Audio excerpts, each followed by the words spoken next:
Donald Trump gave about a 40-minute speech, his reaction to yesterday's news, and we've been able to cover that here. And then we took about 90 minutes of your phone calls. And a lot of you had a lot to say on both sides of the issue. And now we want to get to our next guest. We are happy to have Will Chamberlain back on the show, senior counsel at the Article 3 Project, to react to the news yesterday of the guilty verdicts. Will, thank you for being here. Thank you for returning, especially here right on the top of the show. I want to give you the opportunity to just react. What happened yesterday? I mean, it's a stain on our criminal justice system. It's a very, very bad thing for the republic more generally. I think I and probably plenty of people sort of held out some hope that the jury would acquit, that there would be somebody with reason. You know, we're so ingrained, it's so ingrained into us to have faith and respect for our criminal justice system that you think, no, this can't happen. One juror, 12 Angry Men style, will stand up for the president. But that didn't happen. He was convicted. And he was convicted of a non-crime, and the trial never should have occurred. There were a slew of reversible errors that occurred. I mean, you notice that none of the news networks can meaningfully explain the theory here because it is inexplicable. Because they always want to talk about the hush money, but that is not the charged crime. The charged crime is falsification of business records and the idea is that Trump misrecorded the payoff on the NDA as a legal expense. I mean, there's so many. Think about the problems with that. First, is that even false? An NDA is legal enough. I mean, is that? I think there's a reasonable case to say that's not even false. Two, why on earth would Trump be the person responsible for how that was categorized? He was the president of the United States at the time that those payments were made and recorded. He would not have been sitting there thinking, "Oh, hey, John, make sure when you go into QuickBooks or whatever the accounting software the Trump organization used, make sure you record it in this particular way." And he would be saying that and not letting his accountant handle it. And then that's just those specific problems. There's also the statute of limitations issues, the problems with how each of the there didn't have to be unanimity as to the unlawful means used, the lack of clarity in the jury instructions, the fact that the election law expert was not allowed to testify. I mean, you go down the list of things that were wrong with this trial. It's about as bad as it could be.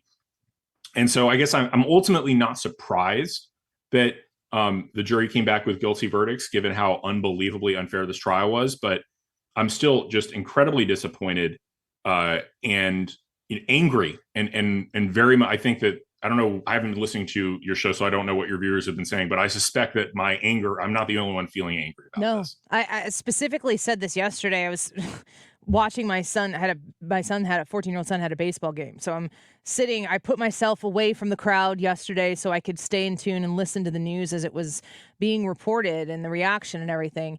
And I was sitting there and I'm like, I've said the point A to point B here, they need to get Trump. They'll do whatever they need to take to get Trump, to get to that point. That's their goal. So we really shouldn't, on the whole, the 30,000-foot view, we shouldn't be surprised that this guilty verdict is what they arrived at.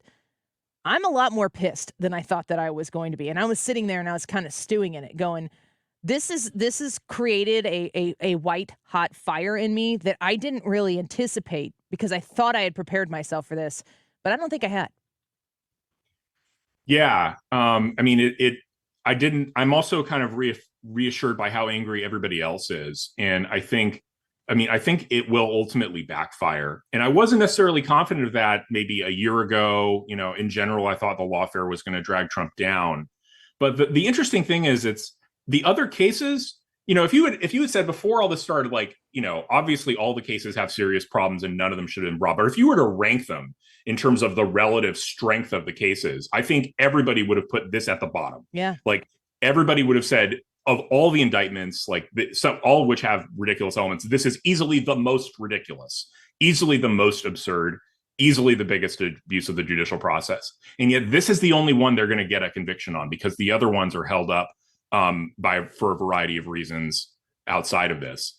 And I think if you had said what will happen is the only thing that will happen before the election is that Trump will get convicted of the most ridiculous and absurd charge that everyone normal sees as absurd and ridiculous, I think you'd realize that's not actually bad for him in the election. Yeah. It's not. I think it'll generate backlash and he'll be stronger for it. Yeah, not politically bad. It is a black eye though for the country right now, the justice system, and all of the Americans right now who are looking and going, What did he do? I can't even explain what he did. How did the judge put his finger on the balance the whole time? Like, why would he do that? It doesn't make sense to average Americans. And anytime that you cross that Rubicon of, oh, they can do this with the justice system, what tax-paying voting American doesn't look at that and go, why wouldn't they do that to me if they come up with something about me that they don't like? If they could get away with it on the most high-profile person in America, why wouldn't they try to get away with that against me? I mean, the only reason they wouldn't do it against you is because they don't have the time or energy to want to do it. But that's not that much of a protection. That's not very reassuring, because it means if somebody you like ever becomes prominent enough that suddenly the regime does deem it worthy of their time and energy to put you on trial, that, you know, the protections that we all think we benefit from aren't really there. They just kind of evaporate. And it's sad to see. It's really, and it's very distressing. And it's not just, you know, oh, I'm a taxpayer. You know, what about somebody who's thinking about joining the military? I mean, it's got to be distressing saying, well, what am I fighting to preserve and defend? Where is the Constitution here, guys? Or does it just not exist for the guy who represents half the country? Will Chamberlain with us right now, senior counsel at the Article 3 Project. There's something really important that I think I'm holding it as my responsibility. I don't know if it's been given to me, but I'm taking it on. Is that what has happened has happened. We are now at a point in history where this is history. It's yesterday's news. And people listening to you right now need to ask themselves the question, what do we do next? Where do we go from here? How do we continue to fight for the Constitution, for an equal justice system? What do we do next? We have to look forward.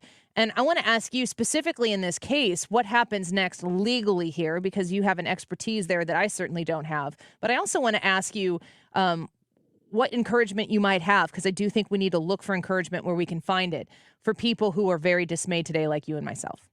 Okay, so, I mean, what happens legally is sentencing. Sentencing is scheduled for July 11th, so in about a little less than 6 weeks.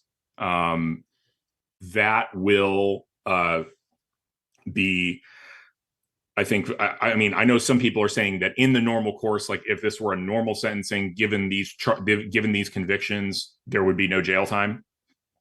That said, I don't think it's right for anybody to assume, you know, I saw somebody tweet out, let me stop you right there, right? Let me stop you right there, because there's been nothing normal about this. There's been nothing normal about Judge Merchant's behavior. So if you can't operate under the assumption that he won't abuse his discretion. You have to assume that he will abuse his discretion. And I think that, you know, there's some real risk that he will order Trump to jail. And then the question becomes, can they stop that? That requires a little more knowledge of New York criminal procedure that I don't have. I'm not a New York lawyer, and I also don't practice criminal defense. So I'm sort of, you know, that we start with, I assume they'll try to appeal that. If the judge sentences him to prison, the legal team will find some way to appeal or stay that enforcement. And then the question is, will that succeed? So that's my sort of broad 30,000 foot view. In terms of like what we can do about it, well, one thing I can tell you is that if we do elect him president of the United States, this will go away. There's no circumstance where a state court will be able to, or a state judicial system will be able to hold the president of the United States in their jail. There would be obvious constitutional problems with that, because the federal government is supreme to the state government. So, you know, if you're looking for like the most obvious and glaring solution, it's right there in everybody's faces. He needs to win in November. We need to vote for him. We need to support his campaign. Yeah. And that remains in the short term the single best way to fight his lawfare. There will be others, but it's pretty hard in a world where we lose the election in November. Then things suddenly, the options aren't great at all. They're all pretty terrible. Yeah. And also because then you have, after the election, you'll likely have the other criminal cases also coming down the pipeline. And those are, many of those are still very, very tough for President Trump in a world where they go to trial, because, for example, I mean, there's the DC January 6th case, which will have, if it's possible, an even worse jury pool than the one that just convicted President Trump in Manhattan. Yeah. If it's possible. I saw a slide on Fox News today, and Alvin Bragg, I think it was this year, has pled down like 2,917, I think is the number, 2,917 felonies to lower felonies, misdemeanors, or just simple violations. That Alvin Bragg, the George Soros-funded DA, of Manhattan, the person who is supposed to help make sure that crime stays off the streets when their men and women in blue risk their lives to arrest the bad guys. Alvin Bragg is supposed to be the one who makes sure that they stay off the street and that New York City stays safe. Almost 3,000 felonies that he has worked very hard to plead down. How do you compare that to what he did to Donald Trump? Well, I mean, he did the exact opposite, right? People would normally think that the criminal justice system is there to protect people's lives, liberty, and property, and to ensure that, wrongdoers and violent criminals are put away. But you have to understand the way that the radical left sees the criminal justice system. It's not a tool. It's not an institution there to protect average citizens. It's there to wield as a tool against their political opponents. So that's why basically the obligation of protecting the citizenry, they only do just as much of that as they can get away with. Basically, like, they feel like, oh, well, if we don't prosecute murderers, well, then obviously we'll get kicked out of power. So we have to do some amount of murder prosecutions. But like where they can reduce criminal penalties, where they can just refrain from prosecuting and all, they will do so. But not when it comes to their political opponents. Then it's the entire book is thrown at them. Including extreme novel interpretations of the law that have never been even tried before. Will Chamberlain with us with the Article 3 project. He's a senior counsel there. Last question before we let you go. The idea that Joe Biden or his White House or whoever is running the White House is somehow coordinating what is taking place in this lawfare against Donald Trump. That's something that Donald Trump continues to assert. I'm wondering what your thoughts are on how high up this coordination goes, if it exists, and what kind of retribution is now honestly in play, because the Democrats have said we can get a guilty verdict in Manhattan with this guy, with this prosecutor.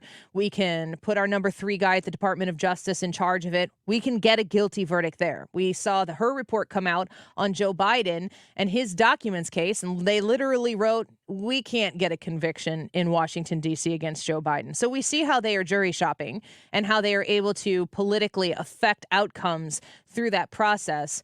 Donald Trump becomes president after winning the November election. He's going to have some options. What happens?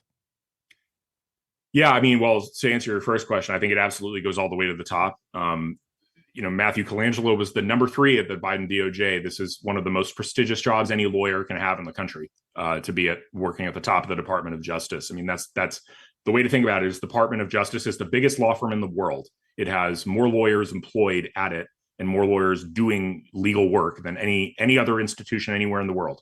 So if you're the number 3 at the DOJ, that's about as prestigious as it gets. It may not be prestigious in terms of high pay because you're still a government employee, but I mean, the jobs you can get after being number 3 at DOJ, I mean, they're the best jobs in the country in terms of best legal jobs in the country in terms of compensation. So nobody leaves that job to go be a line prosecutor in Manhattan unless there's like there's a good reason for it. And that's because the Biden White House wanted Matthew Colangelo to be that line prosecutor. And as for what we're going to do to everybody else, I mean, the Rubicon's been crossed. I don't want to, and the left does not stop until they feel the pain of their own rules. That's something I think we've learned about the left. They will not stop until they feel the pain of their own rules. So, I mean, I suggested, Ilhan Omar committed brazen immigration fraud.